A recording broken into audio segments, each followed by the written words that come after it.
Moi, je l'ai toujours dit, les Jeux, c'est très haut. Fantastique. Je savais que ça allait être dans ce sens-là, mais je me suis retrouvé un peu comme mon fils le matin de Noël, à quelques semaines de mes 41 ans, à être totalement halluciné par tout, avoir envie de jamais être dans ma chambre, de vivre tous les moments, d'avoir mal aux yeux parce que je voulais ouvrir les yeux en grand. Donc ouais, tout a été fantastique. Même en le vivant sur le moment, je pense que je ne me rends pas encore compte. J'ai ma petite sœur qui elle est olympienne, et puis en partant hier, elle m'a dit ça fait deux dans la famille, et puis c'est la première fois où j'ai eu cette sensation d'Olympien, c'est la première fois depuis le début. Parce que même pendant la cérémonie, j'ai l'impression d'avoir vécu dans un moment où en fait j'ai envie de me pincer à tous les moments pour me dire est-ce que c'est vraiment vrai, ça fait tellement longtemps qu'on l'attend. Je pense que dans quelques jours ça va redescendre et c'est là où je vais me rendre compte de tout ce qui s'est passé. Au début, je me suis trouvé un peu dépassé. Pour d'autres, c'est peut-être un peu normal, mais le fait d'aller récupérer toutes ces activités, ces cadeaux, et puis d'arriver dans la cafette et avoir tous les sports comme ça mélangés. Et après, j'ai cette sensation-là de tous les moments de vraiment vider à fond, profite de tout.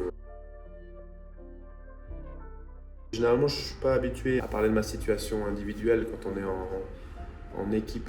On est venu ici, dans un sens, pour aller gagner du respect des adversaires, mais aussi de notre public français qui, d'un point de vue olympique, n'a aucune idée de qui est l'équipe de France de hockey sur glace. Donc, on aurait bien aimé amener ce quart de finale pour célébrer, mériter nos supporters qui nous suivent dans ce sport qui est un peu dans l'ombre dans notre pays. Au niveau individuel, j'espère que le message que les gens vont retenir, c'est la possibilité d'accomplir des choses absolument merveilleuses, malgré le fait que tu as peut-être moins de talent que les grosses nations et que le travail, ça paye toujours en fait. Parce que sinon, je serais pas là aujourd'hui. Là, on est dans une situation où, avec ces JO, le championnat du monde qui arrive en France en 2028 et puis les JO dans les Alpes en 2030, c'est la situation idéale pour que notre sport explose. Le fait d'avoir ces grosses compétitions va faire que nos jeunes vont pouvoir voir notre équipe de France contre toutes ces grosses nations et pouvoir avoir donné l'envie à plein de jeunes comme moi je l'ai eu en 92 quand j'ai gardé la France au JO d'Albertville. Je pense que sans ce JO-là, peut-être que je ne serais pas là aujourd'hui.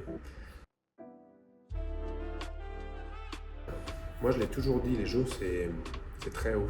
Dans notre famille, le sport, ça a un peu été la solution de sortie des problèmes. C'est un peu, maman s'est servi un peu du sport pour réussir à nous contenir un peu. On était 5 enfants sans un papa présent, donc sans argent. Donc le sport a fait partie des valeurs importantes pour qu'on reste tous sur le droit chemin dans tous les sports. Le JO, c'est la chose la plus haute que tu peux accomplir. Si tu as l'amour de ton pays, il n'y a rien de plus grand. Après, d'un côté individuel, oui, pour moi, il y a la NHL, mais ça n'a jamais été un rêve. Les JO, ça a été le rêve. Et ma maman a pu voir ma petite sœur. Elle n'est plus là aujourd'hui, mais je sais qu'elle embêterait tellement de personnes là si elle pouvait le raconter à tout le monde. Pour nous, les JO, dans toute la famille, ça a été quelque chose de très important. Toute notre vie, ça a été le fil conducteur de toutes nos vies sportives.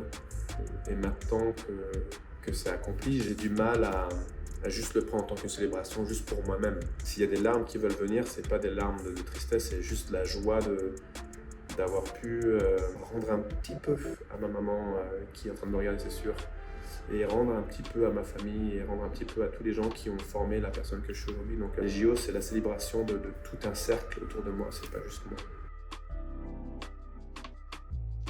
Pour l'instant, ça va être de repartir dans mon club et d'aider mon club à se sortir de la mouise. Je fais partie des joueurs importants, donc j'ai toujours été quelqu'un d'assez discipliné, donc je vais continuer à faire ça. Après, je pense que grâce à cette façon de me comporter, j'ai certaines valeurs qui peuvent être partagées avec d'autres générations et je pense que c'est ce qui va se passer. Je vais me retrouver certainement à travailler dans ce milieu-là. Et ce sera avec grand plaisir que je vais essayer de donner tout ce que je peux donner pour aider d'autres joueurs à accomplir leur rêve des JO comme moi. C'est bizarre, hein, ça va être bizarre comme réponse parce qu'on s'attend peut-être à ce que je dise le premier match ou ou la cérémonie d'ouverture qui était magnifique, ou les moments avec toute ma famille où je suis en train de prendre une photo. Mais je pense que ça va être la salle d'attente avant la cérémonie d'ouverture, où on était tous les Français tous ensemble là, puis ça a crié la Marseillaise et tout ça. Je pense que ça va être ce moment-là. Ça n'avait rien à voir avec nos compétitions, c'était juste ce que je m'attendais, ce que j'attendais.